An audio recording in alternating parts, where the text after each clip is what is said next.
भाजपचे आमदार व माजी मंत्री बबनराव लोणीकर हे एका गावातील टीकावर बोलत असताना जीभ घसरल्याचं आपल्याला या व्हिडिओमध्ये पाहायला मिळालं। रामकृष्ण हरी मित्रांनो, मी मंगेश सपकाळ। तर बबनराव लोणीकर काय म्हणाले, तुझ्या बापाला पेरणीचे पैसे पंतप्रधान नरेंद्र मोदी यांनी दिले, अशी भाषा लोणीकर साहेब बोलत होते। तुझ्या आईला, बहिणीला व बायकोला लाडकी बहीण योजनेच्या माध्यमातून आम्ही पैसे देतो। तुमच्या अंगावरचे कपडे, बूट व चपला आहेत ना, ते पण आम्ही दिले। लोणीकर म्हणाले की कुचळ वाट्यावर बसलेले 5-6 कार्टे त्याच्या मायेचा पगार बबनराव लोणीकरने केला। त्याच्या बापाला पेरणीसाठी 6,000 रुपये पंतप्रधान मोदी यांनी दिले। तुझ्या मायेच्या, तुझ्या बहिणीच्या व बायकोच्या नावावर लाडकी बहीण योजनेचे पैसे आम्ही दिले। तुझ्या अंगावर कपडे आमच्या सरकारने दिले आहे। तुझ्या पायातील बूट अथवा चप्पल आमच्यामुळेच आहे। तुझ्या हातातलं डबड ते आहे ना, तो देखील आमच्यामुळेच आहे। आमचेच पैसे घेतो आणि आमच्याच तांगड्यावर करतो, आमचंच घेतो आणि आम्हालाच बोलतो का? आमचं घेऊन आमच्याबद्दल लिहितोस का? असे लोणीकर साहेब म्हणत होते। लोणीकर साहेबांना एवढंच विचारायचं आहे, तुम्ही आमदार कोणामुळे झाले? तुम्ही मंत्री कोणामुळे झाले होते? आज तुम्ही आहात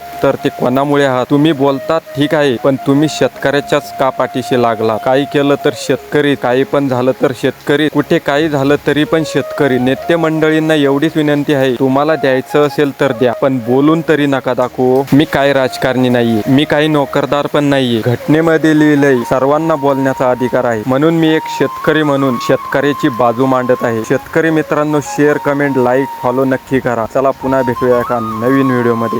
रामकृष्ण हरी।